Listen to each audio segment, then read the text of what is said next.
cɛkɔrɔba ni musokɔrɔbaw nin kibaru in a laseli wala a lawaleyali tun lakɔnɔnen don wa a lawaleyara o tɛ fɛn wɛrɛ ye Europe jamanaw u ka faraɲɔgɔnkan tɔnba n'o ye Union Européenne ye u ye ɲangi ta wa ɲangi u y'a fɔ tuma min na a lawaleyara o nɔgɔnni yɛrɛ de la sabu nin kibaru in a kɛra i n'a fɔ sigitigiw bɛ ka makɔnɔ sabu Mali an tun y'a jira u la dɔgɔ furancɛ tɛmɛnen an ka jamana marabaaw u tun y'a ɲini Faransi ka lasigiden min bɛ anw fɛ Mali kɔnɔ yan ko a k'an ka jamana bila a ɲinina fɛ bonɲɛ kɔnɔ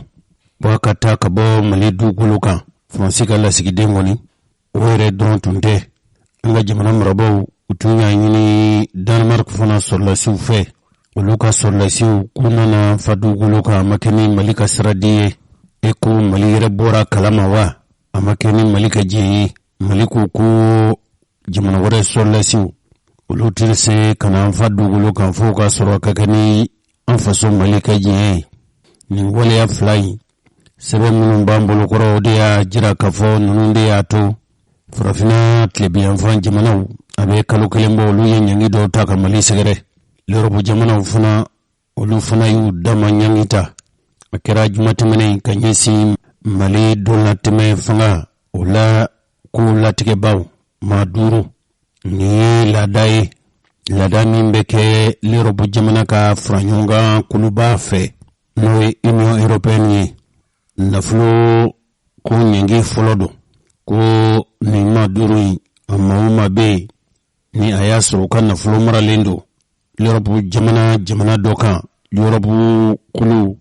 Europe jamanaw ka jamanaw o jamana kelen dɔ kan n'a kɛra k'u ka nafolo maralen bɛ yen o nafolo in tigɛlen don u la fɔlɔ u tɛ se ka se o nafolo ma wa ko sira tɛ nin jamana kelen na si bolo jamana o jamana ni l'Europe jamana dɔ ye ko ni nafolo ko kuma wala wari ko kuma bɛ i ni maa ninnu kelen na cɛ ka i ka nafolo bila ninnu ka bolo kan ko olu tɛ jɛ n'a ye a tɛ se ka bɔ olu faso kɔnɔ k'a bɛna di nin kelen-kelenna ma an ka jamana kuntigi maa 5 minnu ko ni si kelen yamaruyalen tɛ u k'u sen cun a mana kɛ bolifɛn ani talifɛn sugu o sugu ye ko yamaruya tɛ nin maa 5 ni si bolo a kelen ka taa olu faso kɔnɔ l'Europe jamana nin bɛɛ la hali o tɛmɛ senama gansan n'u bɛna taa diɲɛ fan o fan fɛ ko sira t'u bolo diɲɛ tɛ kɛ n'a ye u ka pankolon ta k'a fɔ u bɛ tɛmɛ l'Europe jamana dugu o dugu la k'u bɛ taa fan wɛrɛw fɛ nin maa 5 ninnu ni ɲangi nin taa bɛ k'u sɛgɛrɛ wa u ye a ɲangi u y'a la kɛnɛmaya nin ye maaba minnu ɲanginen don Choguel Kokala Mayiga n'ale ye marabolo ɲɛmɔgɔ ye marabolo ɲɛmɔgɔya min n'a dira a ma Asimi Goyita fɛ nka o Asimi yɛrɛ nin tɛ nin ɲangini ninnu na Asimi kɔni bɛ se ka taa ni yɔrɔ y'a ja nka Choguel kɔni Europe jamana kɔni diɲɛ tɛ k'a ma fiyewu diɲɛ t'a ye a ka cun wala ka taa olu ka jamana kɔnɔ hala tɛmɛsen lama gansan n'a bɛ taa yɔrɔ wɛrɛ an yɛrɛ ka jamana jalatigiba 2 fana u b'a la ninnu ye mɔgɔ minnu ye jamana kolatigɛlaw ye wa ko ninnu 2 bɛɛ lajɛlen ko Ibrahim Boubacar Keïta ka fanga minɛli min kɛra k'u sen b'a la o tɛ maa wɛrɛ ye o ye Maliki Diaw ye Maliki Diaw jamana marabaaw ye kɔrɔsigi kulu dɔ sigi minnu ni députéya jɔyɔrɔ b'u bolo bi n'a bɛ fɔ a ma ko Conseil national de transition ale y'o kuntigi ye Colonel Ismaël Wage cɛfɔ ni kanbɛ malidenw ni ɲɔgɔn cɛ cɛfɔ ani kanbɛ ale y'o ministre ye ni sɔrɔlasi 2 si yamaruya t'u bolo Europe jamana dugu o dugu bɛ yen k'u ka taa o jamana kofɔlen dɔ la ko sira t'u bolo hali u tɛmɛ senama gansan ka taa diɲɛ fan wɛrɛ fɛ u tɛ se ka tɛmɛ olu ka jamanaw fɛ o mɔɔw la funankɛni cɛsirilen dɔ bɛ ni o ye Adama Ben Jara ye o Adama Ben Jara in sɔrɔlasi ye maa minnu tɔmɔ k'olu kɛ kɔrɔsigi ye don latɛmɛ fanga in ɲɛmɔgɔw députéya jɔyɔrɔ bɛ minnu bolo an ka ministre min fana sigilen don jamana joli dabali kura n'a fɛɛrɛ kuraw tigilen n'a bɛ fɔ ma ko ministre de la refondation don la tɛmɛ fanga y'a jira k'a fɔ Mali tun bɛ ka dilan ka baara sirakɔrɔ minnu fɛ n'o sirakɔrɔ ninnu man ɲi o kɛra fanga ko ye o kɛra fanga mara cogo ye o kɛra jamana baara ko ye jamana baara mara cogo ye fɛn o fɛn bɛ yen n'o ye jamana kolatigɛ baaraw ye kɔrɔlen minnu tun bɛ kɛ a fɛn o fɛn n'o man ɲi ko k'o ladilali cogo kura la a bɛ fɔ de ma ko refondation ale o ministre ye n'o ye Ibrahim Maïga ye ni maa fila in n'o ye Adama Ben Jara ye ani Ibrahim Maïga ye kɛrɛnkɛrɛnnen ɲɛna ko ninnu ka ɲɛgɛn kun ye k'u kɛn bɛ ka jamanadenw ka sugandili minnu bɛ n'u kan ka kɛ ka daminɛ maire sigi ka se député sigi ni jamanakuntigi sigi ma ko ninnu kɛlen don k'u banamini a n'a kɛli cɛ waati surun kɔnɔ fɛɛrɛ minnu kan ka tigɛ min b'a to fanga bɛ sigi jamanadenw ka masugandilenw olu fɛ ko ninnu kɛn bɛ k'olu sina sumaya dɔgɔ furancɛ tɛmɛnen sɛbɛn ni kibaruya minnu b'an bolo o de ye ko Europe jamanaw u tun b'a fɛ ka ni ɲɛgɛn ta k'a sɔrɔ farafinna tilebiyanfan jamana minnu bɛ ni cɛncɛn kɛn bɛ ka jamana ninnu labɔ n'u k'u bɛ fara ɲɔgɔn kan ka papalikɛla ninnu kɛlɛ n'a bɛ fɔ o ma ko G5 Sahel Nazara jamana tun ye o jamana duuru ninnu wele u ka taa olu fɛ u ka sigi ka kuma nka u tun t'a fɛ ka ɲɛgɛn kɛ yan'o sigi ka kuma ni fɔli cɛ nka u tun y'a jira k'a fɔ farafinna yɛrɛ jamanaw u ka fara ɲɔgɔn tɔnba n'o ye Union africaine u tun ka kuntigi sigi min n'o kɛra Addis Abeba ko yan'o cɛ nka min ye Choguel Kokala Maïga ye jamana donko ani seko o kɛnɛ sigi dɔ kɛra Segu o kɛnɛ kan Choguel Kokala Maïga da sera nin waleya ninnu ma a ye min fɔ o la o filɛ nin ka africain bɛɛ fo africain minnu nana u bɛ bɔ Afrique jamana 31 ka européen fo minnu nana faranka k'a yira diɲɛ bɛɛ la ko maliyɛnw u ka danbe n'u hɔrɔnya u t'a falen foyi la minnu ye embargo ta Mali kan u ye sariya bɛɛ sɔsɔ u ye CEDEAO sariya sɔsɔ u ye UEMOA sariya sɔsɔ u ye Nations Unies sariya sɔsɔ parce que olu ɲɛna Mali bina sisan président de la transition ko n k'a f'aw ye Ala barika la n'aw ka soutien n'aw ka duwawu yani transition in ka ban a bɛ maliyɛnw ka hɔrɔnya n'u danbe a b'a segin a ma k'a fɔ k'u b'a fɛ k'an ka taa élection la an ma ban élection ma o mais élection tɛ ko ɲɛnabɔ o ni lakana tɛ yɔrɔ min na a bɛ taa élection na cogo di fo lakana ka sabati u b'a fɔ services sociaux de part école administration kɛnɛyasow fo ka se niveau dɔ la pour que ka se ka élection organiser u bɛ ko élection ka kɛ sisan a si tɛ yen min bɛ se ka taa élection ka k'a yɔrɔ la duwawu ni soutien parce que baara to ale bɛ se a la gouvernement bɛ se a la an ka soldats bɛ se o baara la mais an b'a fɔ a ka soutenir a ka duwawu k'a ye ko n ko ci de f'aw ye maa o minnu bɛ ka sanction ta k'u bɛ na Mali indépendance na hɔrɔnya bɔsi a la maliyɛnw y'a yira janvier kalo 14 u ye marche minnu kɛ yɔrɔ bɛɛ la segukaw fana y'u ka marche kɛ o y'a yira ko maa tɛ se Mali la an ka kɛlɛkɛcɛw les forces armées maliennes u bɛ ka baara min kɛ bi kalo kelen kɔnɔ a ye terroriste base hakɛ min détruit terroriste hakɛ min sara a ye hakɛ min minɛ a ye kɛlɛminɛw minnu mɛn'u bolo a ka ca ni min kɛra san 10 kɔnɔ ka Mali lamalo Ala tɛ sira d'a ma Ala tɛ sira d'a ma Ala tɛ sira d'a ma n'a y'i sinsin o kan fana n bɛ t'o k'a fɔ Ala b'a malo Ala b'a malo Ala b'a malo maa si tɛ se Mali la parce que Mali ye duwawu jamana de ye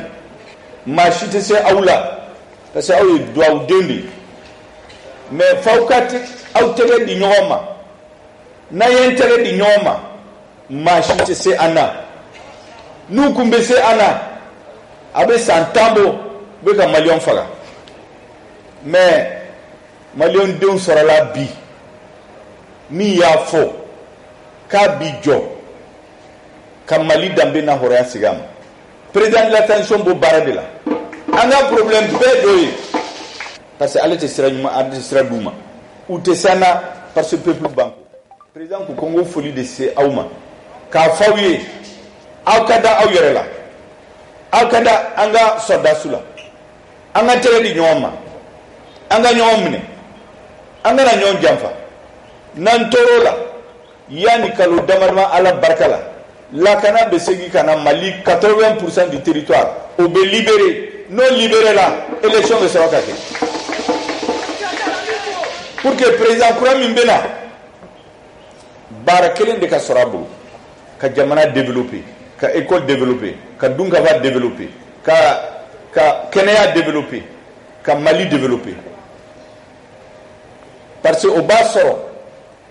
lakana a sabatira jamana kɔnɔ kɛlɛminɛn minnu b'an armée bolo a bɛ se ka mago ɲɛ pour que a bɛ se ka jamana développer pour que hami wɛrɛ ka sɔn a sɔrɔ a la jamana développement kɔfɛ donc o hami de bɛ Assimi Goïta la bi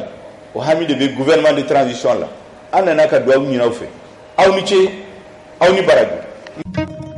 Balimaw nin tun ye Sogɛl Kokala Mayiga ye a taalen Segu jamana in dɔnko a n'a seko a n'a danbe laadako o ɲɛnajɛ kɛyɔrɔ la a tun ye min fɔ tun ye nin hali bi ɲangiko siratigɛ la farafina tile-bi-yanfan jamanaw ka fara ɲɔgɔn kan tɔnba n'o ye communauté économique des états de l'Afrique de l'Ouest ye k'u kɛnbɛ ka Mali balili min kɛ Mali dondaw ani Mali bɔdaw k'o siraw gɛrɛ ni ye ɲangi min a bɛ fɔ nazarakan na ko embargo i n'a fɔ anw ka jamana min tɛnkunnen tɛ kwaji la k'a sɔrɔ Mali hajuɲɛfɛnw fanbaw bɛ doni ka bɔ kwajibaw kɔfɛ i n'a fɔ chinois jamana minnu ni baaraminɛnbaw b'u bolo an ka jamana julaw bɛ taa o sanu fɛnw kɛ dumunifɛnw bɛ o la cogo min i n'a fɔ sukaro ni malo ani tulu hajuɲɛfɛnw b'o la i n'a fɔ simanw ani sojɔminɛn tɔw ni bolifɛn tɛ se ka bɔ an ka jamana kɔnɔ ka taa o kwaji jamana ninnu o kwaji daw la u t'a tɛ don cogo min anw yɛrɛ t'a tɛ se ka bɔ ten hali an ka kɔɔri min b'an bolo u tɛna se ka doni ka taa feere CEDEAO ɲangi min ta ko ɲangi bɛ sen na hali bi u k'u b'a ɲini jamana marabaaw fɛ u ka dɔgɔdali kɛ jamanakuntigi sigi la wa a kana kɛ dɔgɔdali kuntalajan ye ko n'o kɛra bɛɛ k'olu kɛn bɛ ka ɲangi min ta u b'a dɔgɔdɔni wuli ka bɔ an faso kan nin kibaruya in de fɔra alamisa tɛmɛnen in n'o bɛna février kalo tile 3 ma Ghana faba la n'o ye Accra ye u tun ye lajɛ balalen kɛ u ka dantigɛli la farafina tile-bi-yanfan jamanaw y'a jira ka fɔ fo ka se nin yɔrɔ in ma don latɛmɛ fanga wala furancɛ fanga marabaw a ko latigɛlaw ma dɔgɔdali kɛ ka fɔ u bɛna jamanakuntigi sigiw kɛ nin waati i n'a fɔ laɲini minnu tun kɛra olu fɛ u ko tuma ko ɲangi minnu tun t'an bɛ ka Mali sɛgɛrɛ ko karaba Mali kan ko a kow bɛ to sen na n'a tun taara kabini janvier kalo tile 9 tɛmɛnen u k'u b'a ɲini don latɛmɛ ani furancɛ fanga ɲɛmɔgɔw ma teliyala u ka dɔgɔdali kɛ min ni sɔn bɛ k'a ma a kana kɛ kuntalajan ye ko n'o kɛra k'olu kɛn bɛ ka ɲangi minnu ta k'u b'u dɔgɔdɔgɔni wuli n y'a jira u la ka fɔ farafina jamanaw olu ka fara ɲɔgɔn kan tɔnba hali min ye Europe jamanaw ye olu yɛrɛ fana kɛn bɛ ka ɲangi dɔw ta ka Mali sɛgɛrɛ farafina yɛrɛ jamanaw ka fara ɲɔgɔn kan tɔnba n'o ye Union africaine ya ɲɛmɔgɔya taara ka di Senegal yɛrɛ o jamanakuntigi ma n'o ye Macky Sall ye Macky Sall ɲininkali min kɛra nazaraw ka kunnafoni lase bondaso mɔgɔw fɛ a ye fɛn min fɔ cɛkɔrɔba ni musokɔrɔbaw o filɛ nin. Par moment, c'est une autre époque et on ne peut pas tolérer, on ne doit pas tolérer l'interruption des armées dans le processus politique. Anti Jenaye, Antena Jenaye, Solasi Marfatigu, Uku Kare, Jamana Lada Fungasigi, no Jamanadenw ka dungo fungasigi, Anti Jenaye, Solasi, Uku Jagoya Kare, u jamana mara ani jamana bolcogo la, Lada sira fɛ n'o ye bɛɛ ye. Donc, quelles que soient les raisons, a mana kɛ sabu o sabu ye an b'a ɲangi sisan kɔni an b'a na lajɛ an bɛ se ka o jamana ninnu dɛmɛ cogo min. à sortir de cette situation. O bɛ se ka bɔ nin lahalaya ninnu na cogo min nin ye Macky Sall de kumakan ye. Les sanctions ont été l'arme ultime. Ɲɛgɛn minnu kɛra anw fɛ a kɛra an ko dalen dɛmɛ de la kɛlɛ a fɛɛrɛ dabali laban min b'an bolo an y'a k'u bɛɛ lajɛlen lajɛ an dɛsɛlen kɔ de sa a nana wajibiya an kan an ka ɲangi ta. Jamais la CEDEAO n'a essayé d'emblée de sanctionner le Mali par exemple. Bada CEDEAO ma a ɲini k'a karaba ka Mali ɲangi koyi. La CEDEAO a accepté la proposition de la junte. CEDEAO mɔɔw sɔnna sɔrɔlasiw tuma min na u yɛrɛw ye dantigɛli ni saritikanw ta an sɔnna nin bɛɛ ma. De 18 mois. tun y'a jira k'a fɔ bɛɛ san 1 ani kalo 6 de kɛ fanga na. San 1 ni kalo 6. Accepté. Elle a accompagné la transition. Wa an y'an seko kɛ k'u sɛnsɛn. Même quand lorsqu'il y a eu le deuxième coup d'état. Tuma min na u ye fanga pɔrɔnko 2nan kɛ cɛkɔrɔba ni musokɔrɔbaw Ibrahim Boubacar Keïta ka fanga a minɛlen kɔfɛ sɔrɔlasi ninnu fɛ u tun ye jamana marakulu dɔ sigi ni bandaw ni Mokhtar Wan tun ye u ɲɛmɔgɔw ye Asimu tun ye ale ka danga ye kɔsa fɛ sa ninnu ka taabolo de m'u diya wa u y'a ye k'a fɔ bɛ sira minnu bɔ o sira ninnu de tɛ sira jɛlenw ye wa wala u tun ko k'u bɛ bandaw ni Mokhtar Wan karabali min kɛ ka taa u dungo sira fɛ o ba ni minnu de kɛra sa wa a ma kɛ cogo o cogo sa Asimu n'a nɔfɛmɔgɔw an tɛna segin a ka kumaw kan n'o tɛ a yɛrɛ ye ɲɛfɔli tun kɛ ka jira k'a fɔ a wajibira olu ma u ka bandaw ani Mokhtar Wan bɔ fanga na nka Macky Sall n'ale ye Sénégal jamana kuntigi ye an ka tɛmɛ ale ka kumaw fɛ. CEDEAO a dit qu'à cela ne tienne, accompagnons la junte. Tuma min na bandaw ni Mokhtar Wan ka fanga pɔrɔnen kɔfɛ o n'a ta bɛɛ CEDEAO y'a jira k'a fɔ an tɛ ninnu sɛnsɛnni an t'a a to yen wa o n'a ta bɛɛ ko an tun ye u sɛnsɛn. C'est 8 mois. Kalo 8. Le pouvoir en transition revient à une proposition de 5 ans. O fanga bɛ ɲini ka fori waati min na u nana ni k'u bɛna san 5 de kɛ fanga na. On ne peut pas accepter cela. An tɛ se ka jɛ o ni o fiyewu. Soit maintenant on dit c'est le fait accompli. Komi a ko tun kɛra ka ban ka ban. On prend acte, on ne fait rien. An kɔni ma foyi kɛ an y'u lamɛn. Cette opération, ces coups d'État vont se répéter dans quasiment. N'a ye nin ko in to ten n'a ye maa min diya i bɛ jamanadenw ka laada fanga karaba k'o sigi n'a y'o to yen o laban na kɛ laada ye a n'a kolokolo farafinna fan bɛɛ fɛ. Les autres pays. Donc l'Afrique va arrêter son processus de développement. O tuma n'o dun tora senna farafinna ka ɲɛta a bɛ u bɛ dabila a bɛ dankaro la. Cela n'est pas acceptable. Est-ce qu'un compromis est possible sur la Oui, il est possible. Il est possible. Il appartient aux autres. Yala bɛn bɛ se ka kɛ wa? Bɛn bɛ se ka kɛ. A ko tɔ bɛ Asimu n'a nɔfɛmɔgɔw de bolo. Il appartient aux autorités maliennes de min ye Mali fanga marabaw ye bi. Proposer à la CEDEAO. Olu de kan ka ko dɔ lajɛ k'o jira anw na CEDEAO la. Encore une fois, c'est à la CEDEAO. O tuma fo ka bɛn ka k'a fɔ nin ko in bɛ Mali fanga ɲɛmɔgɔw ni CEDEAO de bolo. De gérer cette question. O de kan ka nin ko in ɲɛnabɔ. Moi, ce n'est ni au Conseil de paix et de sécurité. Diɲɛ jamanaw ka fara ɲɔgɔn kan tɔn min sigilen don kanako la nin t'o ka ko ye. Ni à l'Union africaine qui. Nin tɛ farafinna jamanaw ka fara ɲɔgɔn kan tɔnba ka ko ye. En appui, nous avons en principe. Olu kɔni ye anw dɛmɛbaw ye de gansan ten. De subsidiarité. A dabɔra fɛn min kama o ye an bɛ fara ɲɔgɔn kan ni hakili ni dabali de ye. Même la CEDEAO se traite d'abord par la CEDEAO. Hali min ye CEDEAO kow ye a bɛ ɲɛnabɔ an yɛrɛ dama de ni ɲɔgɔn cɛ yan fɔlɔ. Puis l'Union africaine vient en appui. Tuma min na sa ni farafinna ka fara ɲɔgɔn kan tɔnba n'o a ɲininiw fɛ u bɛ se ka dɛmɛ se an ma. Hali diɲɛ fan bɛɛ. Mais nous attendons les propositions. Anw yɛrɛ kɔni bɛ ka fɛn min kɔnɔ bi o ye Mali marabaw kana ni fɛn dɔ ye u bɛna fanga kuntigi sigi kɛ waati jumɛn wa o kana kɛ waati jan ye jama bɛ se ka bɛn min ma min bɛ kun jama na u kana n'u hakilinaw ye. Heureux de pouvoir recevoir les propositions. Anw yɛrɛ kɔni n'u sera ka kɛ bɛɛ u bɛ anw yɛrɛ wasa u b'anw nisɔndiya anw yɛrɛ kɔrɔtɔlen n'o la. Avec eux. Il n'y a pas de préjugés. Nous ne voulons pas de sanctions.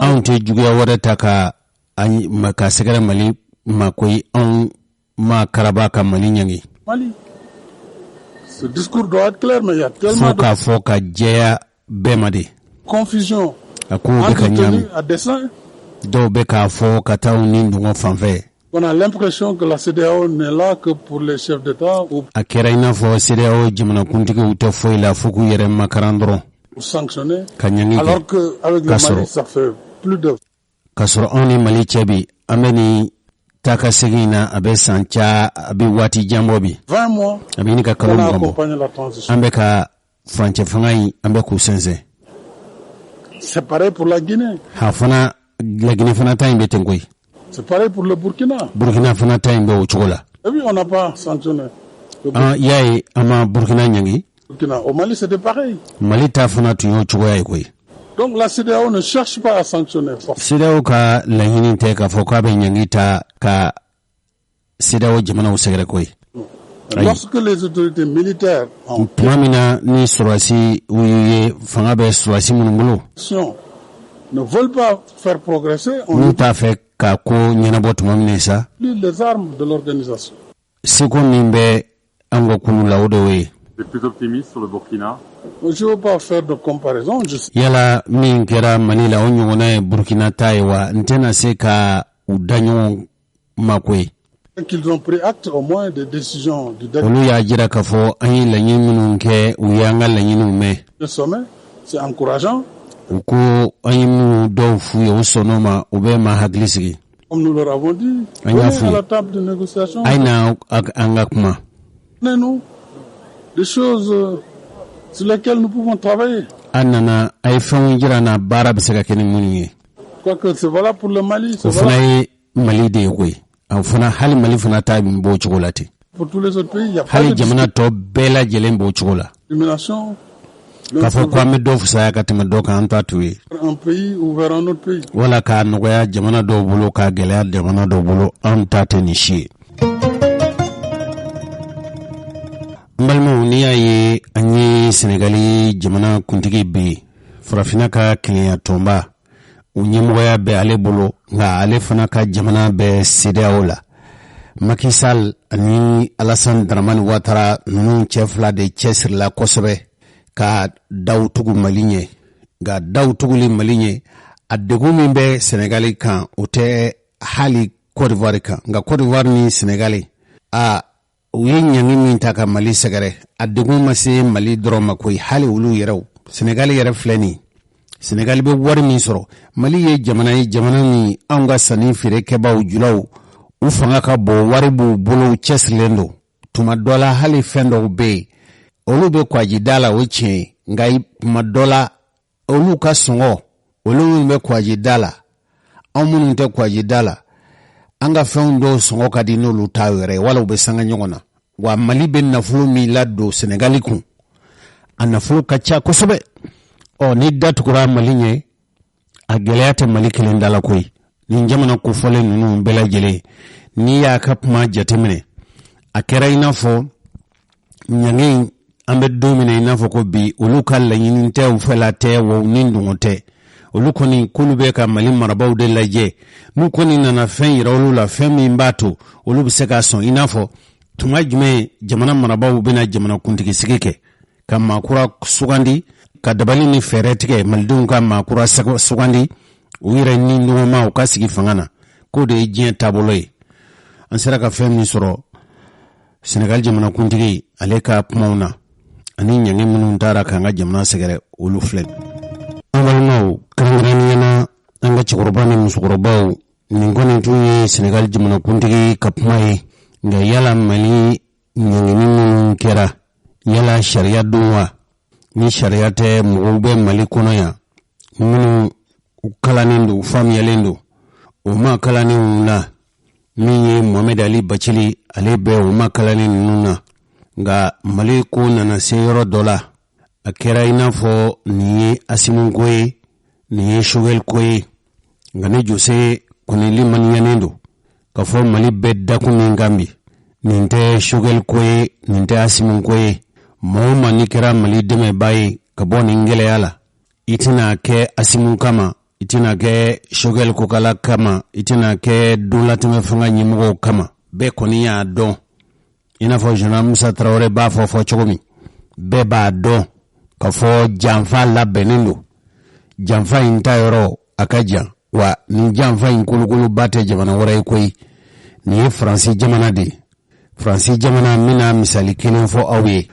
an ka jamana ministre min sigilen don an ka jamana ni jamana wɛrɛ cɛ koɲɛ ɲɛnabɔ la n'o ye Abdoulaye Diop ye a ko n'i y'a ye Faransi wulelen don Mali nɔfɛ kɛlɛ a sabu tɛ fɔ ye u ka nafaw da tun birilen don Mali la ka Mali joli min fangakuntigi kura minnu nana u ko dɔ kɛra Mali joli minni na Mali tɛna jɛ n'a ye tuguni nka Asimu yɛrɛ ye kuma in fɔ a ko ale ma ban koyi k'a fɔ ko mɔgɔ wɛrɛ ka n'i ta ɲini Mali kɔnɔ ale ma ban ma nka i tɛna na i dabiri Mali la ten e k'a bɛɛ dun ka taa n'a ye an ka Asimu lamɛn bani. Bɛɛ b'i ka intérêt de défend dɔw t'a défend fana Maliyɛnw t'a défend kɛlɛ o de e bɛ fɛ k'i ta sɔrɔ mɔgɔw ta sɔrɔ o tɛ se ka ɲɛ dɛ i k'i ta sɔrɔ an fana k'an ta sɔrɔ bɛ ka nisɔndiya mais e ka soja an nisɔndiya o tɛ se ka bɛn dɛ donc o y'a to an ko Maliyɛnw ka hakɛ an b'o kɛlɛ kɛ o bɛnna mɔgɔ ma an b'o kɛlɛ kɛ o ma bɛn mɔgɔ ma an b'o kɛlɛ kɛ bɛɛ b'i ka intérêt de défend dɔw t'a défend fana Maliyɛnw t'a défend kɛlɛ o de e bɛ fɛ k'i ta sɔrɔ mɔgɔw ta sɔrɔ o tɛ se ka ɲɛ dɛ i k'i ta sɔrɔ an fana k'an ta sɔrɔ bɛ ka nisɔndiya mais e ka soja an nisɔndiya o tɛ se ka bɛn dɛ donc o y'a to an ko Maliyɛnw ka hakɛ an b'o kɛlɛ kɛ o bɛnna mɔgɔ ma an b'o kɛlɛ kɛ o ma bɛn mɔgɔ ma an b'o kɛlɛ kɛ. Cɛkɔrɔba ni musokɔrɔbaw an ye colonel Asimu ye ale ma ban mɔgɔw kana an faso kɔnɔ ka n'i ta ɲini nka i ta ɲini n'i nan'o na faso kɔnɔ i ka faso niyɔrɔ to a ye faso fana b'a ta ɲini ni de ko tɛ kɛ sa k'anw ka jamana kɛ nenburuba ye k'a bɛɛ i kelen d'a ma Mali tɛna sɔn o ma o kɛlɛ min bɛ kɛlɛ olu nɔfɛ foyi tɛ nin de don Mali kɛlɛ in cɛkɔrɔba ni musokɔrɔbaw jamanaden bɛɛ lajɛlen ka kan la Mali marabaaw yɛrɛ u bɛ k'o dabali n'o fɛɛrɛw ɲini koyi sabu ɲɛngi min taara ka Mali sɛgɛrɛ n'a ma ɲɛ ka fɔ olu kɔni ko nin tɛ sariya ye yala dabali jumɛn bɛ Mali marabaaw bolo an ka Shogɛl Kokala Mayiga an k'a yɛrɛ lamɛn bani Mali bɛ ka fɛɛrɛ minnu tigɛ. Conseil de cabinet in na an y'an ka juriste réuni k'a lajɛ sariya sira fɛ parce que bɛɛ b'a dɔn ko embargo in a bɛ sariya bɛɛ sɔsɔ a tɛ CEDEAO sariya kɔnɔ a tɛ UEMOA sariya kɔnɔ a tɛ Union africaine sariya kɔnɔ a tɛ ONU sariya kɔnɔ a bɛ sariya bɛɛ sɔsɔ donc an y'an ka juriste réuni pour qu'an ka plainte préparer o plainte in a bɛ déposer UEMOA la CEDEAO la a bɛ taa Union africaine ka taa organe wɛrɛ la dossier filanan min examiner o ye k'an labɛn i y'a dɔn Union africaine président nana yan ale ni président kumana a ko k'an bɛ taa an balimaw voir CEDEAO kɔnɔ ka négociation daminɛ tuguni donc o la an ye équipe fila sigi l'équipe politique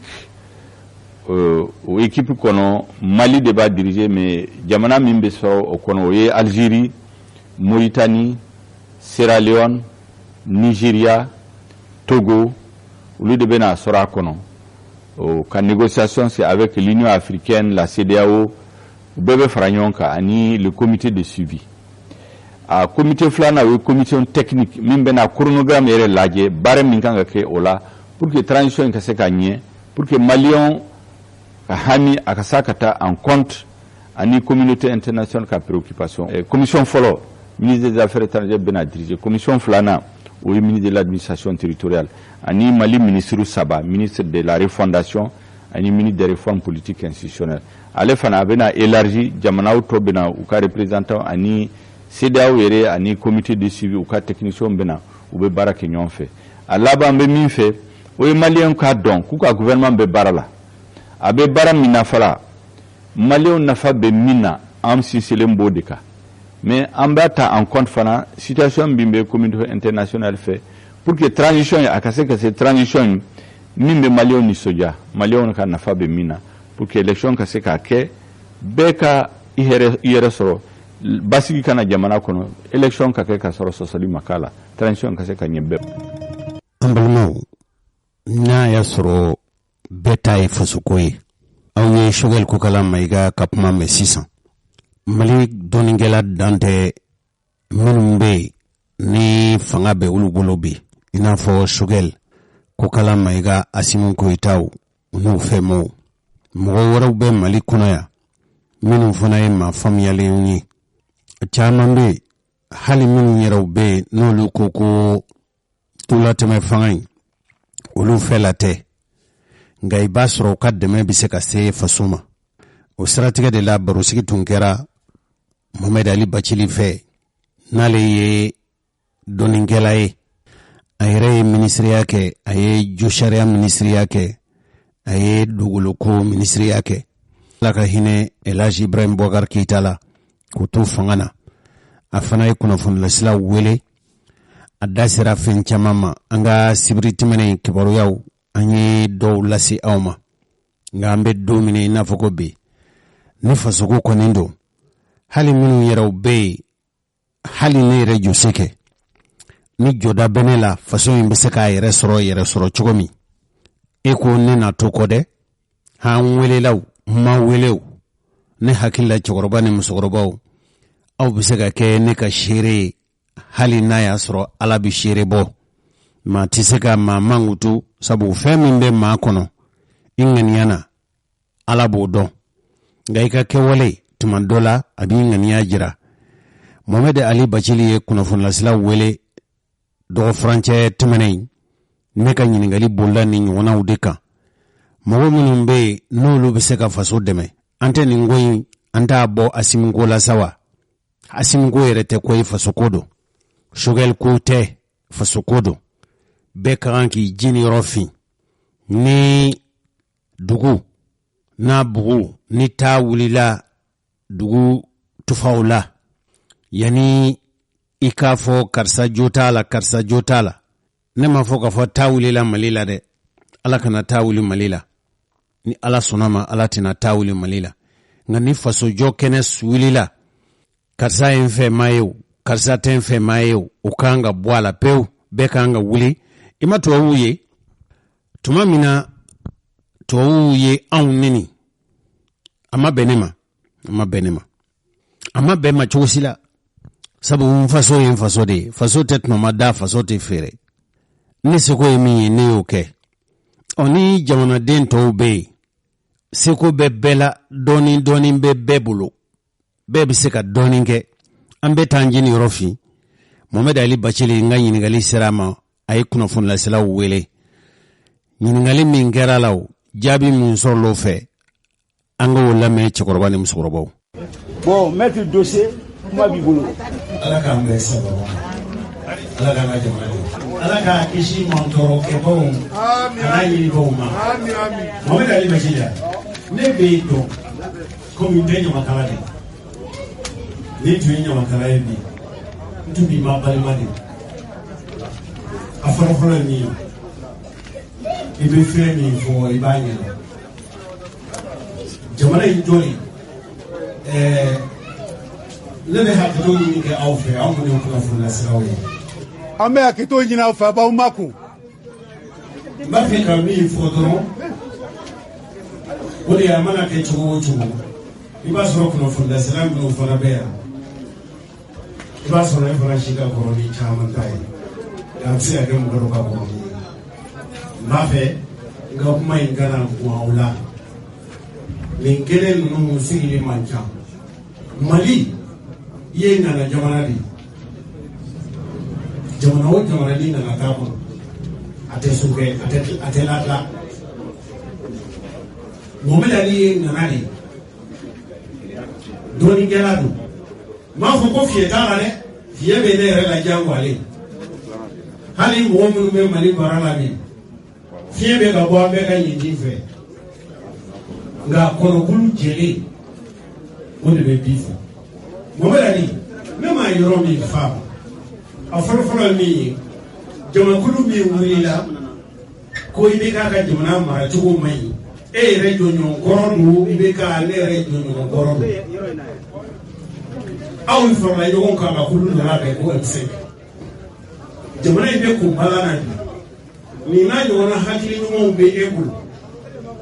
aw minnu ye M5 mɔgɔw ye aw ma se ka fara ɲɔgɔn kan fanga bɛ maa minnu bolo bi ala ka kalifa de don garijɛgɛ de don tuma dɔ la ni ala tun ye premier ministre ye d'e ma i b'a sɔrɔ e de b'a jɔyɔrɔ la bi nka mɔgɔ min b'a jɔyɔrɔ la aw yɛrɛ ka dabigelikɛla don nin hakili ɲuman ninnu bɛ e la e ma se ka wuli aw k'o kulu aw yɛrɛ dama ni ɲɔgɔn cɛ a ka nin labɛn ka to kɛ dongolo ye ka asimu ɲini k'a ye ka nin d'a ma nin hakilina ɲuman ninnu o ma kɛ wala n'a kɛra ne kɔni t'a kalama o tuma mun na nin hakilina ɲuman ninnu e tun kan ka fɔ de n ye nin sɛbɛn in labɛn n taara di asimu ma nka a dilen kɔfɛ aw minnu ye jamanadenw ye n b'a fɛ ka ɲɛfɔli kɛ aw ye n bɛna baro fitinin kɛ ka dato fanga na Segu Bilisi a ye jɔnmaya kɛ da la aw bɛɛ ko kalama yan sogo de tun bɛ tila Segu ko Segu Juma Foroba sogo Bilisi tun tɛ Segu dɛ u ye kɛlɛ k'a la Segu a bɔra Segu ka t'i sigi yɔrɔ dɔ la nka juma o juma a bɛna a ka sogo a bɛna ta a sera yɔrɔ dɔ la jɔnmaya fanga bonyana ka se yɔrɔ min ma a ko sogo yɛrɛ n tɛna ta tuguni nka ni maa o maa ye sogo in dun Segu yan da bɛ Segu ye sunɔgɔ tɛ Segu ye dɛ ka kuma surunya Bilisi ye ka daga sigi da la ani Segu da la u tɛlɛ da fɛ da ko Bilisi tɛ mun ye cɛ don ne kɔni ye jamanatigi ye nka Bilisi ka farin kojugu ne bɛ se ka taa mun fɔ a ye ɲamakalaw ko anw journaliste bi o ɲamakalaya hali ni ne tɛ ɲamakala ye aw b'o jɔyɔrɔ la sabu anw ye Manden furubɔ kuma fɔbaaw de ye i b'a dɔn min kɛra ɲamakalaw de y'a fɔ da ye i mantɔ olu taara Bakarijan fɛ u ye ɲɛɲini kɛ u y'a dɔn ko cɛ kelen min bɛ se ka Bilisi daga bɔ Segu da la Bakarijan de don a ye hakɛ to ye a ye hakɛ to d'accord ne tɛ se ka taa fɔ a ye ɲamakalaw ko a ma e k'i mantɔ ɲamakalaw de farala ɲɔgɔn kan ka taa Bakarijan sɔrɔ n'i bɔra Kɔnɔbugu k'i bɛ taa Segu Bakarijan ka dugu bɛ Sarabada la i bɛ fara i k'i bolo fɛ Joforongo ɲamakalaw u ko Bakarijan anw nana e fɛ n'an b'a dɔn hali n'a b'i bolo i tɛ se ka d'a ma ɲamakalaw de ye nin fɔ tan Bakarijan dimina an bɛ danbe jamana de kɔnɔ Bakarijan diminen a ko ɲamakalaw ma n'a ko diɲɛ fɛn o fɛn ne y'a d'aw ma hali ni kuma ma ban ɲamakalaw y'a fɔ cɛ kelen min bɛ se ka Bilisi daga bɔ Segu da la e don fɛn min a taara Bilisi daga ɲamakalaw ka kuma y'a to Bakarijan y'i labɛn ka taa Bilisi daga bɔ Segu da la an b'o ɲɔgɔnna dɔ de kɛnɛ kan Mali ko sira yɔrɔ la Asimu ko tɛ dɛ Sogɛl ko tɛ dɛ Mali sira yɛrɛ ɲini ko de la e ɲɔgɔnna dɔɔninkɛba i sera ka nin hakilina nin sɔrɔ min tun bɛ bɛn ne ma i tun k'a fɔ ne ye ko i taara Asimi fɛ yen wa n y'a don a bolo journaliste n ka dabali min filɛ nin ye o tuma an b'a fɔ i ye hali ni M5 tɛ hali ni maa wɛrɛ tɛ e yɛrɛ ka wuli ka taa wala n taara Asimi fɛ yen a banna ka lamɛn a banna ka kuma minɛ o de tun bɛ anw kuma dajiya o tuma an bɛ min ɲini fɛ i ni ɲɔgɔnnaw o ye maliden kelen-kelenna ye dɛ hali anw de ye kunnafoni laselaw ye a tɛ faso in magoto aw ma Faransi ye u y'a ɲini k'an kuruja k'a lagosi nka Faransi minnu bɛ ka bɔ fanga nɔfɛ yen komi anw kumana an ka faamaw kumana dɔ kan dɔrɔn u bɛɛ farala ɲɔgɔn kan u bɛ k'an ka jamana ɲɛ e kunnafoni laselaw an bɛ nin bɛɛ la n ko faso ko don ni Mali banna don min na aw t'a la k'aw bɛ kunnafoni lase fo n'aw taara jamana wɛrɛ kan n'o tɛ ni Mali in cira an bɛɛ n'i y'a mɛn ko an bɛ kuma an sago la faso de bɛ yen dɛ ate wulite aka nyishi fasoma ambe halala de mu koy aka na fo ka ko asiri de bele asiri ko de kunde faso ko le do ne ka kumanya ya adiaraje mbe je ina ofe to munu ka listi di uki jonga ni jabi ko ajenyana ay mun fo ay tie fo ne yira mi sen kono nya keleke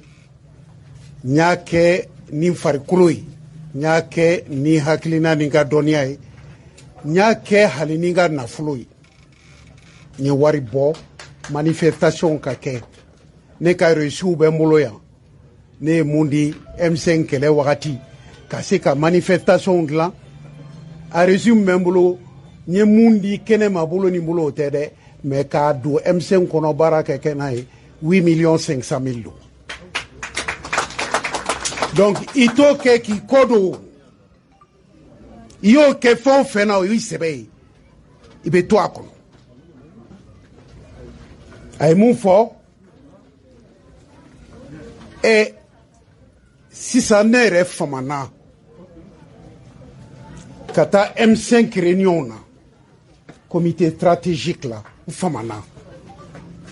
parce que an bɛ kɛlɛ la M5 comité stratégique kɔnɔ i bɛ ka tuma ne ma maa minnu ye a kɔnɔ de ma fɔ u tun tɛ M5 la ne m'u ye comité stratégique la dɛ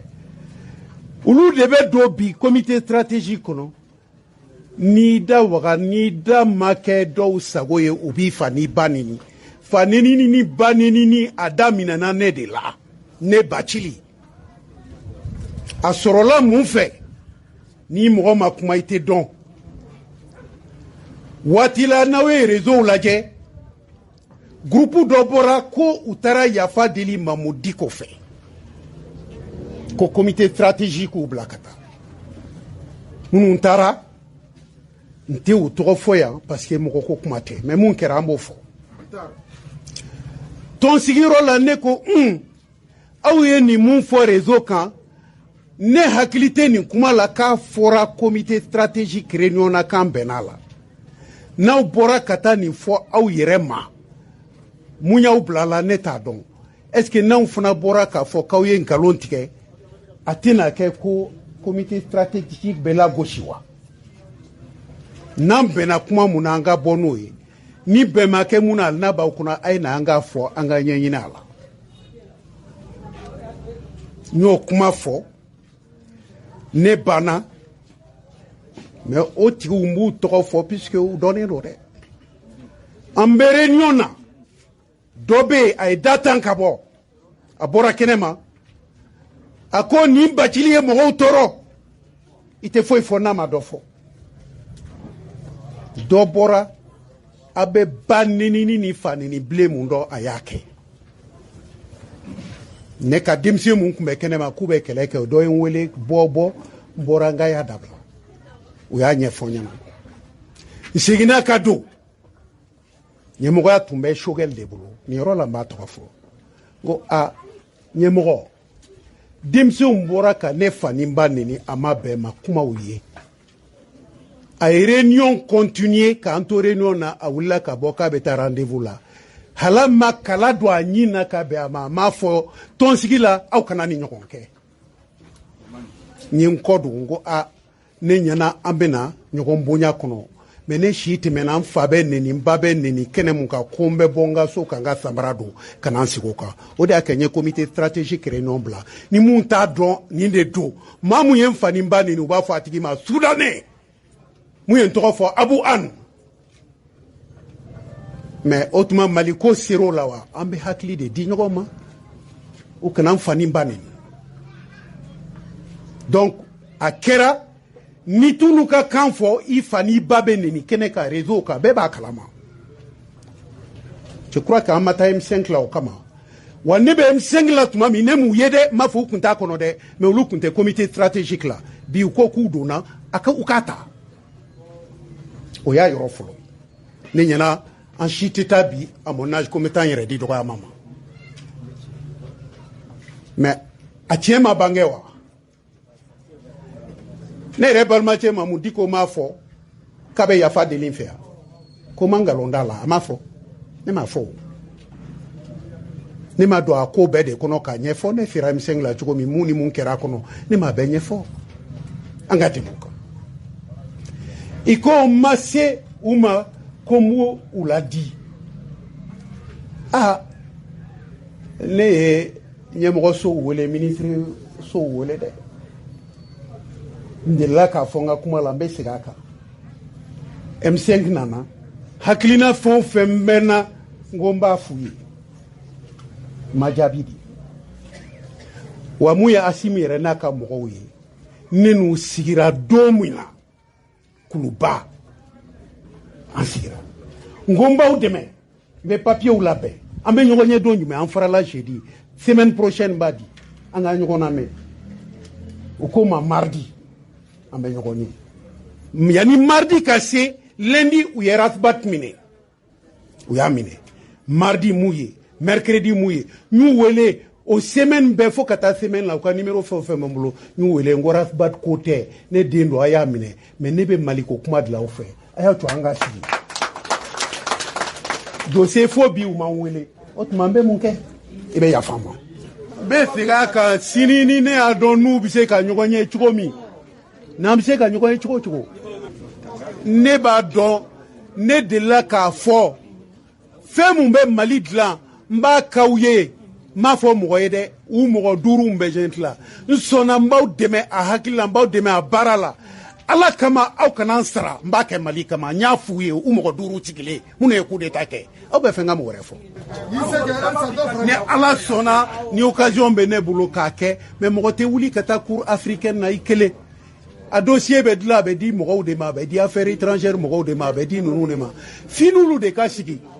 n'u i y'i ka kuma fɔ n'u y'a dɔn u dɛmɛbaga dɔ bɛ jamana kɔnɔ u fana k'i ɲɛsin la u k'i wele hali sini n'u ko i ye kuma mun fɔ na an ka baara kɛ n bɛ taa problème t'a la.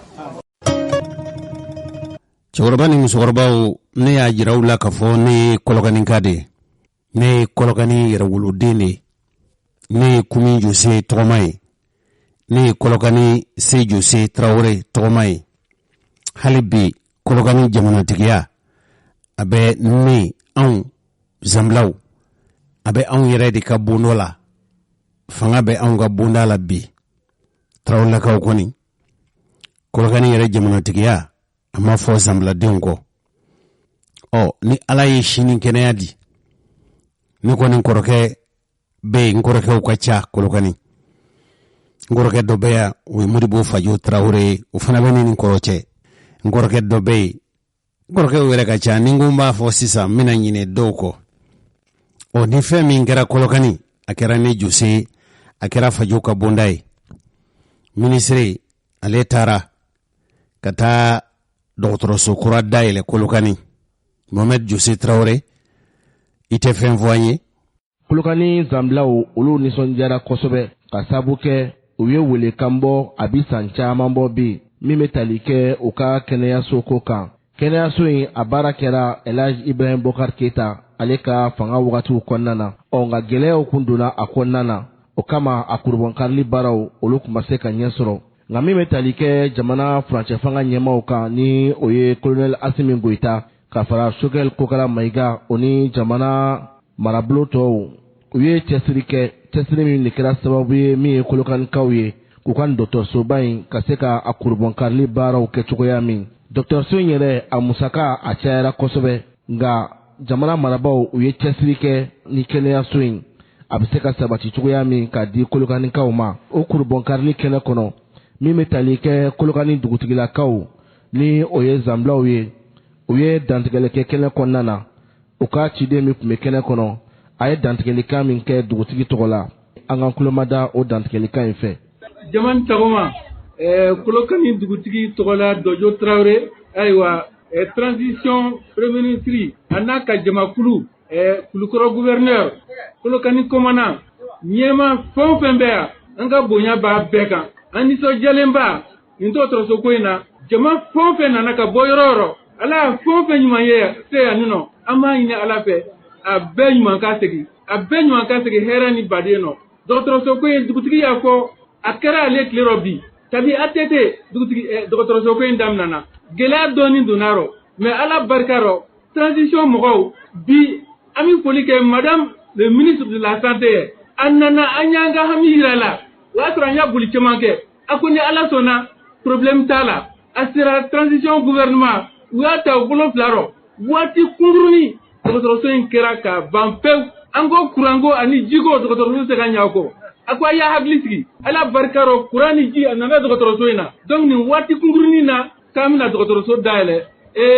a diyara dugutigi ye dɛ a diyara kolokanika bɛɛ ye an b'a fo an bɛ dubabu k'a ye an b'a waleɲuman dɔn ɔ dɔgɔtɔrɔso kɔni nana hali bi foli kɔfɛ ayiwa dɔgɔtɔrɔso ye kolokani an bɛ cogo min hali bi an b'a ɲini a fɛ a ka plateau technique renforcé kunkolo ni fɛn accident caman ye kunkolo ni kolo ni fɛn ye dɛ kolo dɔgɔtɔrɔ n'a sera k'an dɛmɛ kolo dɔgɔtɔrɔ la u bɛ diya n ye gynécologue fana musow ka ko gynécologue ko ni gynécologue sera ka sɔrɔ ka na d'a ma vraiment u bɛ diya n ye kosɛbɛ muso ni denmisɛnninw fana u ka baara pédiatrie an b'a ɲini a fɛ a k'an dɛmɛ ni pédiatrie sera ka na plateau min bɛ ka renforcer a bɛ diya n ye chirurgie fana kolokani chirurgie ko u man ca dɛ an b'a ɲini a fɛ a k'an dɛmɛ ni dɔ farala chirurgien kan o bɛ barika don dɔgɔtɔrɔso in kɔnɔ vraiment u bɛ barika bɛɛ fɔ ka bɛɛ waleɲuman dɔn ayiwa jalen don donc foli ani dubabu ala y'o ye an bɛ foli kɛ transition mɔgɔ ye waati ni kunkurunin u y'a min kɛ a diyara ye ni ala sɔnna transition kɛ fo ka taa min kɛ min ye transition kɔni tɔgɔ tɛ bɔ bɛɛ ni ce bɛɛ ni baraji ala ka segin ni bɛɛ ɲuman ye. dugutigi ka bisimilakan kɔfɛ ka ɲɛsin jamana marabaaw ma min ye dugu maire ye merilakaw olu yɛrɛ fɛnɛ nisɔndiyakan fɔ u ye min sɔrɔ ka lase an ma kɛnɛ in kɔnɔ an ka kulomada o laseli fɛ. ayiwa ne bɛ foli lase aw bɛɛ lajɛlen ma an sira hɛrɛ la an bɛ dugawu kɛ tile ala ka kɛ hɛrɛ ye an ka jamana ye hali bi ala ka jamana in basigi ala ka jamana kɔnɔdenw bɛɛ kan bɛn ala ka barika don mali la ala k'an bɛɛ lajɛlen sutura k'an bɛɛ lajɛlen laban ɲa ni ciba ɲumanba ye lahɔrɔma ye salala rasulu n bɛ foli lase an ka son excellence ma n'o an ka PME docteur Choguel Kokala Mayiga a n'a ka délégation bɛɛ an ka Kulikoro gouverneur n bɛ gouverneur fo kosɛbɛ parce que gouverneur sigira a nana Kolokani yan a nana don min na yan vraiment a ye autorité bɛɛ lajɛlen fo donc a mago b'a ka population na n bɛ gouverneur fo an ka préfet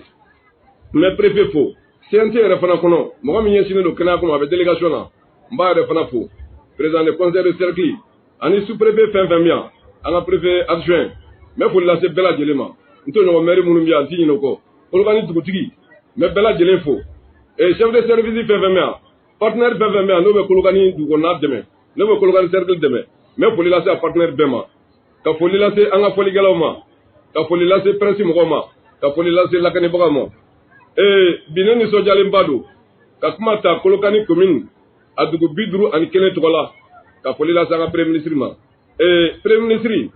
mɔgɔ minnu kumana ɲɛfɛ o kuma fanba bɛɛ fɔ ka ban mais transition daminɛ ni sisan cɛ a ye baara min kɛ maliden bɛɛ lajɛlen ɲɛ b'a la mali danbe bɛ ka segin a ma malidenw danbe bɛ ka segin o ma ne hakili la o fɛn b'a ye parce que adamadenya na foyi man bon ka adamaden danbe bɔ ni danbe seginna i ma dɔrɔn vraiment o y'i ka bonya seginnen i ma donc vraiment an b'a fɔ o wulikajɔ la hali bi k'a fɔ aw ye k'a fɔ Kolokani cercle bɛɛ lajɛlen b'aw kɔ o misaliya jumɛn ye Kolokani ye marche ba fila de kɛ ka transition soutenir je pense que a marche ninnu na Kolokani autorité si ma se kɔfɛ Kolokani population bɛɛ bɔra donc o kɔfɛ vraiment hali bi an b'a fɔ an bɛ wale min na bi n'o ye dɔgɔtɔrɔsoko ye dɔgɔtɔrɔsoko a baara daminɛ na a mɛnna mais pour que baara in ka se ka nɔgɔya baara in ka ban ala ni PM et ni président de la transition ani ministre de la santé n'a ka équipe directrice régionale de la santé fana b'o la aw ka wuli ka jɔ o de y'a to an ka dɔgɔtɔrɔso sera ka dayɛlɛ donc vraiment hali bi an b'a fɔ o la dɔgɔtɔrɔso dayɛlɛ la mais hali bi dɔw bɛ kɔfɛ minnu bɛ kɔfɛ dugutigi da sera a ma an ka dɔgɔtɔrɔso a plateau technique hali bi an b'a ɲini aw fɛ a ka renforcer pédiatrie o problème fana banna hali bi an b'a ɲini aw fɛ monsieur le premier ministre i ni ka équipe an ka hakili to an ka pédiatrie la vraiment n'o kɛra o bɛ fisaya kosɛbɛ problème damadɔ bɛ yen Kolokani yɛrɛ du kɔnɔna na parce que n'i ko maire ka kuma obligatoirement ale da kɔni bɛ se a ka du kɔnɔna yɔrɔ ma o jumɛn ça c'est par rapport à la voirie urbaine Kolokani du kɔnɔna na an y'a laɲini kɛ an siɲɛ damadɔ kɛ an wulila ka taa se SATOM ma dugutigilakaw diinɛ ɲɛmɔgɔ jeunesse Kolokani du kɔnɔna goudron de bi ka na pour que an ka se ka goudron kilo 7 sɔrɔ an ka dugu kɔnɔ o problème ba bɛ bi donc hali bi an b'a ɲini fɛ premier ministre ne ko ka bi ka se ka ke parce que amba do yemo ko mi la du fe fen ya la du betime président de la transition fana bo chugula donc ko la population bela jere to la amba ni aw fe ala ra jati kama ko la du gona gutrongo watina yan sa to mo ka baraka ban aka jija ko kanyi kilo wolo vla nyoko vraiment bi jaye kusube mais profite aussi fait ka foli la c'est na tibale ka foli la c'est satom nyemo mo no Christian Gerdé Christian tolo gani wole fe la sama wati kumuri ngono Christian ya bare bekani ama musanga mine ay reflect kene minga président conseil ka wole seruma ani mera fa fra yo ko wole una la kana ngene aménagement donc a nyefo awi amunu mi gubla bare la ka fa ya bu gubla bare no bu ga bare nke no tibale ka bo rapidement anga cercle lobe no jiyene cercle ko courant problème bi ama ini fe monsieur le premier ministre ini gouvernement aka akilito jiyene nga ko courant gula aye Sénégal yorodi kolo kani fana am mogo be ani région do gabla nyona am menyo Sénégal malo be Sénégal nyono rola am mogo tume siraballa ka bo banamba kana masantula katime kolo kani vegata sumon bugu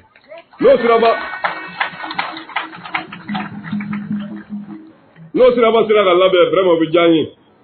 problème wara mumbe je pense que duguti dasiroma oye anga protection civile mogo bien obe wuliga jola obe chesirla mais véhicule d'incendie tout bolo ni tasma yoro fe 20 mina parce que amisala fla tebena kolkana mais tasma banga yoro mina mais obligé la bonne ji protection civile mogo busi la mais matériel tout bolo donc véhicule d'incendie do na ko yosro ka duma vraiment obe janye kusube aywa donc anga lycée famolo je pense que lycée famolo mogo bien son excellence ira ye o ka pancarte du ga obiga sebe ka boko lycée famolo mogo be yele la donc amba ina ofe aw ka jija lycée public de do lycée privé o ka cha kolokana male de kolokana lycée public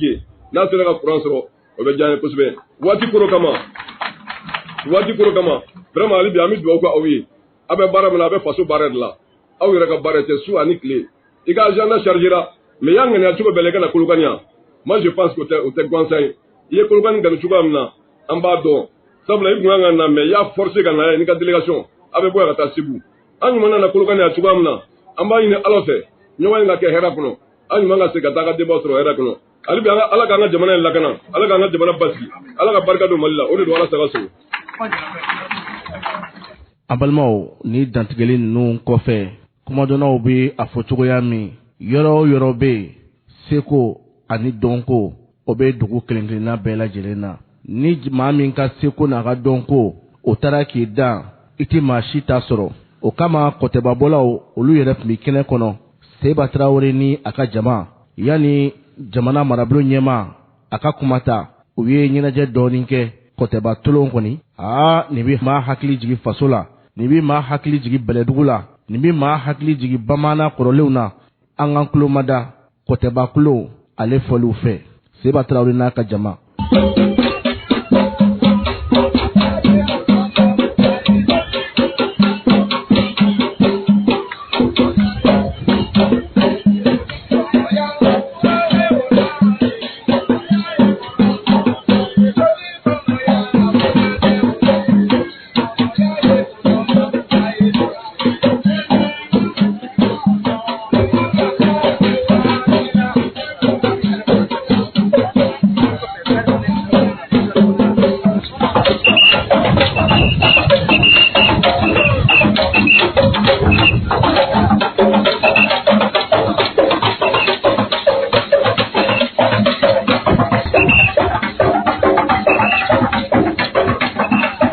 nin bɛɛ lajɛlen nisɔndiya ɲaɲali kurubɔnkarili baaraw la min ye jamana marabolo ɲɛmaa ye ni o ye Choguel Kokala Mayiga ye a yɛrɛ ye dantigɛliw kɛ kɛnɛ kɔnɔ ka ɲɛsin kolokanikaw ma dugutigi maire ka taa se dugudenw ma Choguel Kokala Mayiga a ye min sɔrɔ ka lase an ma kɛnɛ in kɔnɔ kolokanikaw fɛ an ka kulomada o laseli fɛ kolokanikaw an sira hɛrɛ la ala k'an tile hɛrɛ la n nana kuma minnu fɔ président de la transition tɔgɔ la gouvernement de la transition togola ka ɲɛsi kolokanikaw fɛ kolokanika bɛɛ dugutigiw alimamiw cɛw musow denmisɛnninw responsable bɛɛ minnu bɛ kolokani mara la k'a fɔ aw ye ko président de la transition b'aw fo le colonel Assimi Goïta, président de la transition, chef de l'État, Anana Ale de Kachila, Kwanga Fo Kolikanikawi, Kapalikon, en août 2020, mais surtout Kabini rectification de la transition Sigra, mais Kalo Mugani Nani 2021, Kabini Aye gouvernement Kura Sigi, Damadamo Minum, ni Lafia Sigi Malikon. Ba fo tubabu kanu ba fo pour que bekame minun te bamana kam ba sigi ko nati malla ni la kanate yoromina foite sinogote dominité dinete foite kalante la kana ode aka hami fololi la kana balia de malikien chi kana soro malla yoromina beka kalante cercle be commune be ina fo duguti na dew na folo mancha musakaw kanga la yoro bela ale priorité di mima o ilakana mogoni mimbe jamana kien ba fo mima ko terroriste Mali l'armée be ka fait minda uka kabo le 28 décembre 2021 ka se bi Mali l'armée baraminke ay terroriste bara hake base minin ki ka terroriste hake min faga ka kelemina mina ubolo o madeli ka kenye sambi saba franyon ka malikon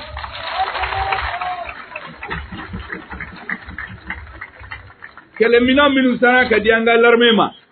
san kelen kono o kachani min dira l'armée ma san muga kono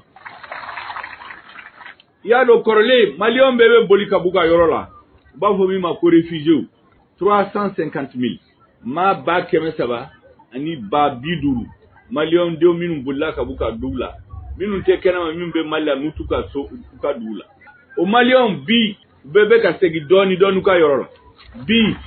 ma ba biduru o de segina semaine terminée dogo kun kelen kono 15,000 personnes ma bata ani ba duru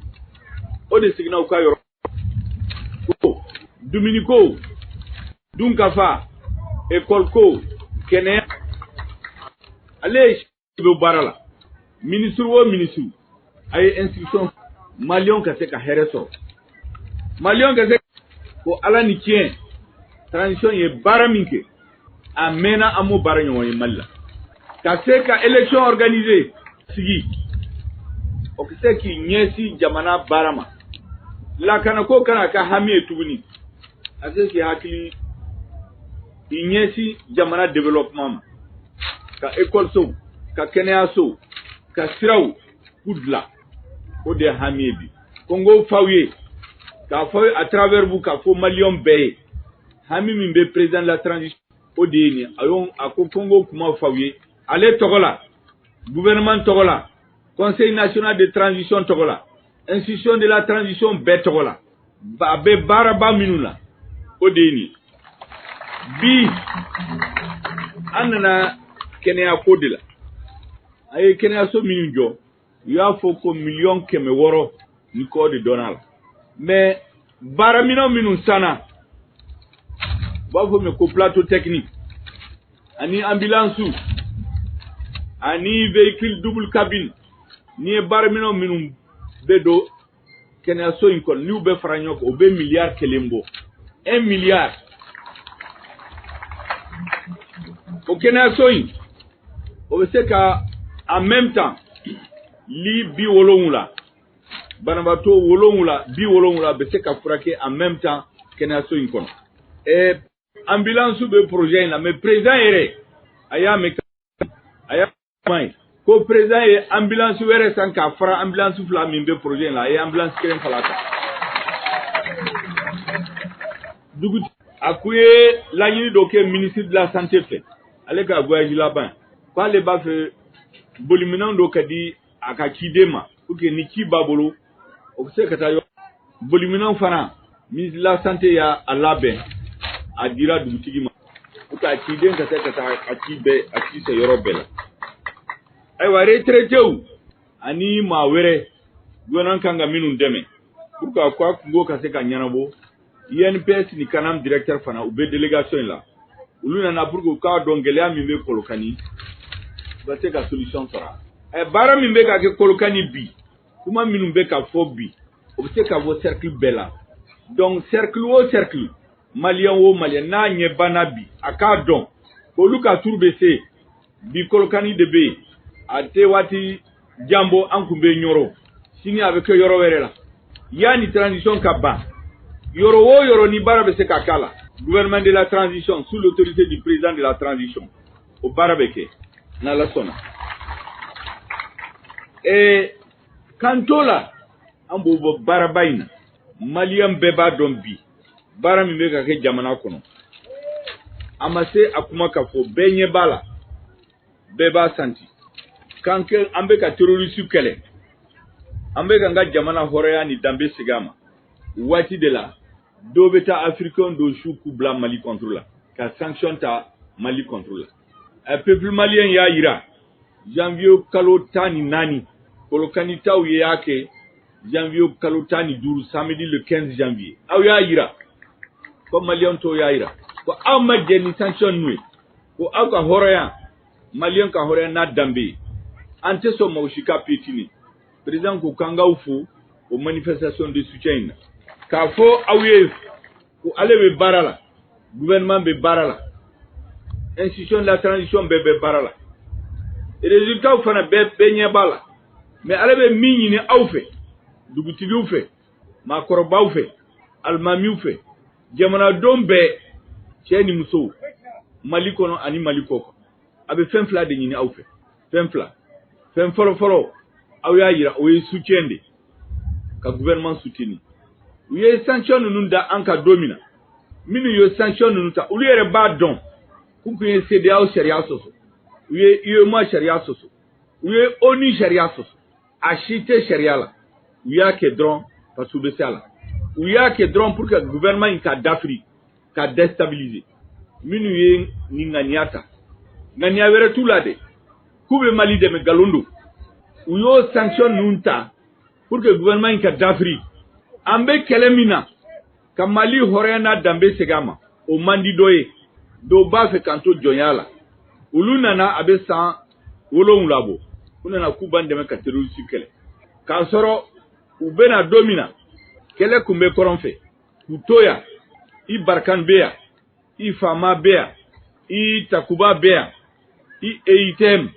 i ECAP n t'a dɔn kuma wɛrɛ bɛ yen tɔgɔ wɛrɛ b'u la u bɛɛ bɛ yan o bɛɛ la terroriste bɛ k'an ka jamana minɛ dɔɔni n'an kun m'an jɔ ni président de la transition kun mi jɔ a jɔyɔrɔ la mun de bɛna kɛ Mali la président bɛ min fɛ aw fɛ tuguni o ye duwawu ka duwawu ɲini maakɔrɔbaw fɛ ka duwawu ɲini diinɛ ɲɛmɔgɔw fɛ ka duwawu ɲini bɛɛ fɛ ni duwa n'aw y'a soutenir ni duwawu b'a kɔ n'aw ye duwawu k'a ye Ala bɛ barika don a ka baara la gouvernement bɛ baara min na Ala bɛ barika don a la aw ye bɔli min kɛ le 14 janvier kalo 14 ani 15 a kɛra Kolokani a ye min kɛ o diyara président ye k'aw fo k'a waleɲuman dɔn o la donc président ko kan k'o f'aw ye a bɛ laɲini fila min kɛ soutien ani duwawu a baara to a y'a to a bolo a y'a to a ko gouvernement bolo n'Ala sɔnna yanni transition ka ban an b'a fɔ ko Mali danbe n'a hɔrɔnya président de la transition Assimi Goïta gouvernement de la transition conseil national de transition ni administration bɛɛ u ka baara a ɲɛsin min ma a ɲɛsinnen don min ma ka Mali hɔrɔnya n'a danbe ka segin a ma yanni transition ka ban ka lakana segin Mali la o la an bɛna élection organiser ni élection organisera président kura min bɛna sigi ale ka baara ye mun ye ka jamana développer ka l'école ka kɛnɛya ka jiko ka dunkafa ko sabati Mali la o de y'an ka baara ye président ye cibaw minnu dɔn da n b'u fo Kolokanikaw ye à travers Kolokani population k'a fɔ maliyɛn bɛɛ ye o cibaw de filɛ nin ye aw bɛɛ lajɛlen bi a joona min bɛ tali kɛ jamana in a bɛ gɛlɛya min kɔnɔ nin waati laban ninnu na nka gɛlɛya ninnu a dɔ la an bɛ se k'a fɔ jamana in yɛrɛ ta o de ko bɛ a kɔnɔ ka bɔ jɔnya juru la jamana in ko bɛɛ lajɛlen ka siri jamana in yɛrɛ denw na o ni jamana marabaaw la o wulikajɔ baara min bɛ sen na aw bɛ a kalama k'a fɔ dɔgɔkun tɛmɛnen min bɛ tali kɛ faransikaw ka ambassadeur min bɛ anw fɛ yan ni o ye faransi lasigiden jamana marabaaw u ye yamaruya di k'a fɔ a ka minɛnw cɛ ni ka taa a faso la ni o ye faransi ye o ma bɛn nazaraw ma nazaraw ye ɲɔgɔn ye kɛ ɲɔgɔn ye min ni u yɛrɛ fana ɲangi ta ni ka an faso mali sɛgɛrɛ o dɔ bɛ tali kɛ jamana marabolo ɲɛmaa na ni o ye Choguel Kokala Mayiga o ni maa 4 wɛrɛ ka fara o kan a bɛ bɛn maa 5 hakɛ ma k'a fɔ u sen kana su nazara jamana si kan min bɛ tali kɛ Union Européenne ka nazara jamanaw kan ko yamaruya tɛ u bolo u ka se o jamana kelen-kelenna si la tuguni o ŋaniya min taara min bɛ tali kɛ M5 RFP Segu olu bɔra ka laseli kɛ u ka autorité morale ni o ye Cheikh Ahmed Tidiane Gise ale M5 autorité morale Segu a ye dantigɛli kɛ ka ɲɛsin nin lahalaya ninnu ma a ye min sɔrɔ ka lase an ma an ka kulomada o laseliw fɛ an bɛ ala fo ka ala barikada fɛn dɔ bɛ yen nɔ a ka jugu nka kɔrɔ ka di kosɛbɛ kosɛbɛ ni argument tɛ maa min bolo o tigi bɛ nɛni de kɛ walima ka kuma jugu fɔ tubabu dɛsɛra o dabaliya banna daluya t'u bolo o bɛ se ka min fɔ mali ma donc u bɛ taa sanction sira fɛ sanction ti dɔwɛrɛ ye o Assimi k'a fɔ ko bɔn Choguel comme u ye sanctionné e k'i jɔ an k'e falen ni ala sɔnna ma o tɛna kɛ o fɔda ti Assimi kunna Assimi t'o fɔ Assimi ye maa min ye a kunkolo b'a kan da la u ko k'u ye maa 5 sanctionné o ma maa 5 sanctionné u bɛɛ de sanctionné sanction in fɔlɔ yɛrɛ ye Assimi de ye barisa jɛgɛ fanga ye ji de ye Assimi fanga ye ninnu de ye o mana k'a fɔ Union Européenne o ka sanction a ma bali an na a ma an tɔɔrɔ a tɛ an bɔ an dabolo kan an bɛ baara min na kabini kunun o kabini transition fajirida fɛ fo kana se bi ma an bɛ baara min na n'o ye wulikajɔw ye n'o ye dugawu kalanw ye dugawu dogolen ani dugawu bangenen ni o ye o ye o tumana Segu yan nɔ an bɛna dɔ de fara o kan komi u ye tɔgɔ fɔ don a la o tumana an ka dugawu fana an bɛna fɛn wɛrɛ fara ka min di dugawu ye nin ye farafinna ka indépendance de tatɔla ye a marifa cira Mali kɔnɔ yan k'a fɔ maliyɛn bɛɛ ye u ye nin sanction min ta o ni nin maa 5 tɛ o ni Mali bɛɛ de don o tumana bɛɛ ka wuli k'i jɔ nka min ye n dabaliya ban k'an bɔ n kamana na tubabuw y'u ka nin kumajuguba in fɔ Mali ma ka Mali nɛni ka Mali dɔgɔya ka Mali buruja an ka politicien minnu bɛ yen n'u b'a fɔ k'u bɛ taa kalafiliw la u bɛ jamana nafolo suɲɛ ka di mɔgɔ ma k'u ka votew ye yaasa u ka se ka fanga sɔrɔ olu ma se ka o bolo kelen kɔrɔta ka Faransi jaabi dakuru ɲɛ kelen na donc ka f'u ye an bɛ heure min na politique ko tɛ yen ni élection bɛ maa min kɔnɔ i k'a b'i kɔnɔ élection tɛ kɛ fo an ka jamana ka jɔ Faransi ma sanction ta an ka transition fɛ fo waati min na an ka sɔrɔdasiw bɛ ka se sɔrɔ juguw kan k'a ɲini maliyɛnw fɛ an bɛ heure min na ni heure tɛ farafarali heure ye ni heure ye heure min ye Mali bɛɛ ka fara ɲɔgɔn kan ka se ka jamana kumabɔ o tumana an ka jamana kumabɔra ka ban koyi barisa ni sanction min fɔlen filɛ nin ye e ni tɛ taa yɔrɔ si k'a ɲini an ka transition fɛ hali bi u ye ambassadeur gɛn tubabu finman minnu bɛ yen u ka tɛmɛ ta u ka tɛndɛ u k'u bɛɛ gɛn ka bɔ Mali kɔnɔ tubabu finman minnu bɛ yen barisa bamananw min dalen dɔ da ko ntori n'i ta da kɔnɔ a tɛ kini kɛ nka ntori ma ye a kulusi mugu la dɛ ntori ma ye kulusi mugu la o tumana tubabu finman minnu bɛ yan u ka fɛɛrɛ ɲini u na olu de ye Faransi ka piyɔnw ye Faransi n'a ni hakilila fɛn o fɛn a si ma ɲɛ fɔlɔ la terrorisiw Faransi de tun b'u kɔkɔrɔma don u ka taa duguw jeni u ka mɔgɔw fa u ka baganw fa u ka sumaw jeni u ka sow ti sisan an ka sɔrɔdasiw bɛɛ k'olu neutraliser ka bɔ yen o tumana Union Européenne min na sisan k'aw bɛ anw ka transition k'a b'o olu terroriser o tumana Choguel a bɛ yen bi a bɛ yen sini a bɛ yen sinikɛnɛ en tant que anw ye ci min fɔ a ye k'a bɛɛ k'o de kɛ a bɛ yen fo n'a jɛngɛnna don min na o tumana k'a fɔ Assimi ye ani Choguel u ka ɲɔgɔn minɛ foyi ma kɛ kojugu la wa foyi tɛ se ka kɛ nin bɛɛ ye bagabagali ye muso min ye den kɔnɔntɔn sɔrɔ e bɛ se k'o bagabaga ni kɔɲɔso ye wa muso min ye den kɔnɔntɔn sɔrɔ i bɛ se k'o bagabaga ni kɔɲɔso ye dɛ mali bi jɔ bi mali bi jɔ sini o tuma an ka jamana ala ka jamana kɔlɔsuma ala ka jamanadenw bɛɛ u ka don da kelen fɛ ka bɔ da kelen fɛ n bɛ bɔ kuma na yan sɔli ala rasul